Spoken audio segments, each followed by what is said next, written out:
Linearity is a strange gaming term. I feel like we can all identify it, but it's not really got a set definition. Going stage to stage in Mario, yeah, that's linear. Following the main questline in RPG, yeah, that's linear. A graph of how much porn I've watched in quarantine, that's exponential. My bad. These examples are pretty simple, but there are other games that muddy the term, like how most collectathons, while containing elements of exploration, are often extremely linear, gating your progress at each and every world. Usually when people say a game is linear, they mean it's straightforward, has a set path, or it's stage-based. Linearity is also used as a pretty common criticism when a game has restricted a player or taken away their freedom. GTA 3 was pretty revolutionary at the time for being this first open-style sandbox game, but now it's easier than ever to make a game with a lot of non-linearity. So with so many modern games taking this approach to game design, is there any benefit to making a linear game? There are a lot of linear games we could look at for this, but I think we should take a look at a game that has had its linearity both praised and panned over its 20-year existence. It's the black sheep of the 2D Metroid games. Today, we're talking about Metroid Fusion.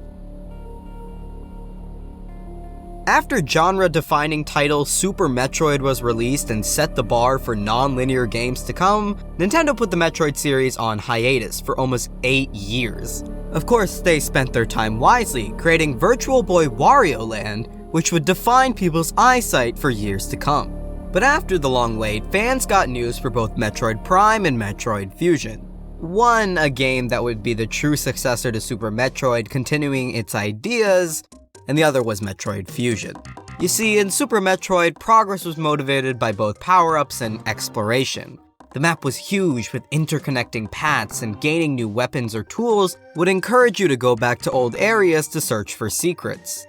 What made this even better was the ability to straight up do things out of order.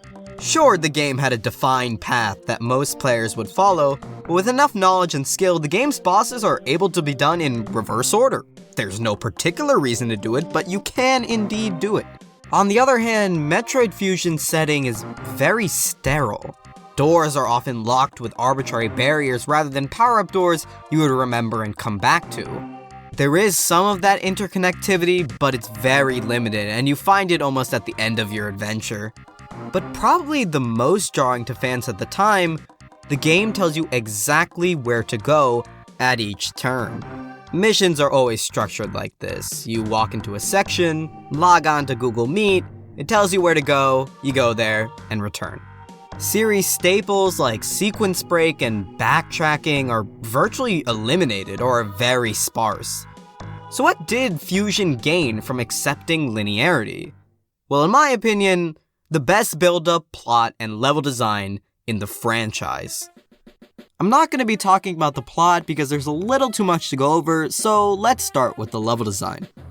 At least in 2D, the other Metroid games are designed around interconnectivity and exploration. Rooms can be huge with very little actually needed to traverse them.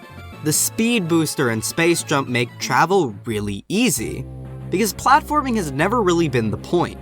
Screens have to be easily traversable because the player might have a need to backtrack or search for secrets. Metroid is more about exploration meets a puzzle game when you get into it. Fusion is built a little differently. Since that exploration is taken away, something else has to replace it. And so Fusion has a much bigger emphasis on platforming and combat. Oftentimes, it's like a Mario game, with a concept being introduced in the beginning of a section, and that idea slowly being more ramped up as you get deeper in. It can afford to do this because of its linearity.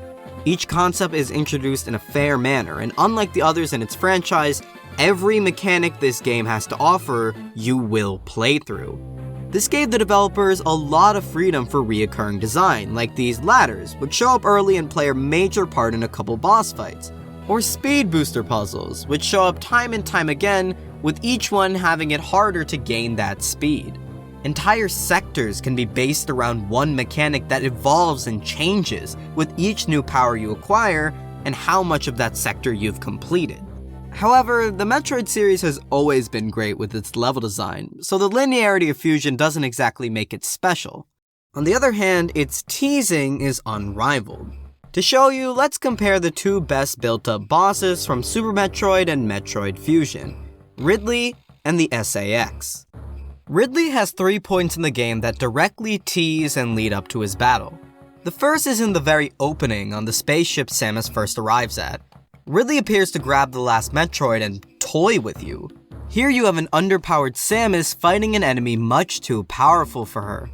Now, this might be a little controversial, but I feel like I've been told a lot that this is a great establishing moment for Ridley, as it sets a motivation through subtext, but I'm not completely convinced. I had first played Super Metroid already knowing who Ridley was because of Subspace, so I recognized him as what we in the industry call a fucker, but he still doesn't do much for me. We don't even see him flying into Zebes or us chasing after him. We just have to assume he landed on the planet and scrambled full speed into his lair and didn't leave any evidence behind. I think it works fine for a basic plot, but it didn't really get me invested in Ridley's character. The other two clues come in the form of his statue above Torian and the giant door just out of reach in Norfair.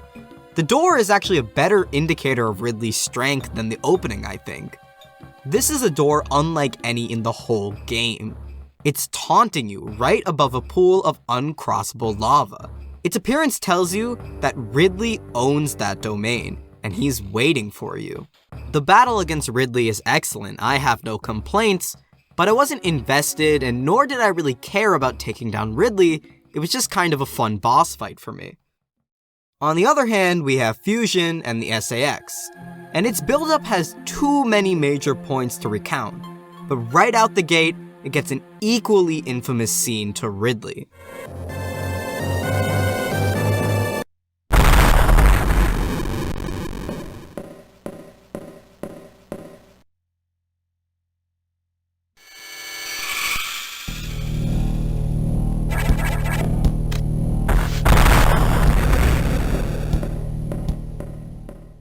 Immediately afterwards, you are told directly by the AI on the ship that that thing is dangerous, and you should not engage with it at any cost.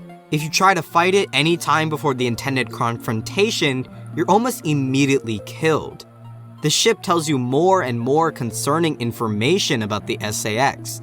It's Samus at her full strength, there could be 10 of them. We can't exactly track where it is. Constantly throughout the station, it stalks you, hunts you, forces you to hide from it. The hiding scenes are actually very scripted and boring when you take a step back, but they all serve to do one thing: to get you in the mood to kill whatever that thing is. Fusion uses its linearity to its full potential. Super Metroid could only hype up Ridley in spots the player would always have to pass: the prologue, the entrance to Lower Norfair, and the statue to Torian. Due to its structure, if Ridley had been teased at in non-mandatory areas, some players would have to miss it, and leave him with much less impact. If he was scattered around in more mandatory spots, some of the cohesion of the world could have been shattered, as Super Metroid uses every detail to make an immersive world without text. Fusion knows every player will have to go through the same sections, so why not make them sit through slow, intense beats? Its linearity becomes a major plot point by the end of its adventure. Fusion uses linearity to restrain its players in many more ways than just game structure. By the end of Super Metroid, Ridley had felt like an obstacle the game wanted me to overcome. The SAX was always an enemy that I wanted to take down. So, are linear games a thing of the past? Of course not. That's just a question I use to talk about my favorite Metroid game. But I think it's important to use linearity as a mechanic in of itself. Make more interesting set pieces, have a balanced difficulty curve, or tell a story. There are a lot of linear games that seem to use their structure because it's just easier to do. But this is the modern age. Making a product with at least some elements of non-linearity is becoming more and more accessible. Linearity is more than just a game structure from an era where games were forced to be that way. They offer tightly compact experiences that others can't offer. Fusion is a perfect example of how to use a restriction as an advantage, and it is by far the most creative and boldest entry in a series of genre-defining titles. Or maybe I like it because it has a tolerable water level. Yeah, probably the second one. Hey guys, thanks for watching as always. Sinnoh remakes were announced and they look incredibly weird, I guess. Not sure how I feel about that, but Legends Arceus looks incredibly good, so I guess I'll wait for that. Don't forget to like, comment, and subscribe. And I'll see you next time. Bye!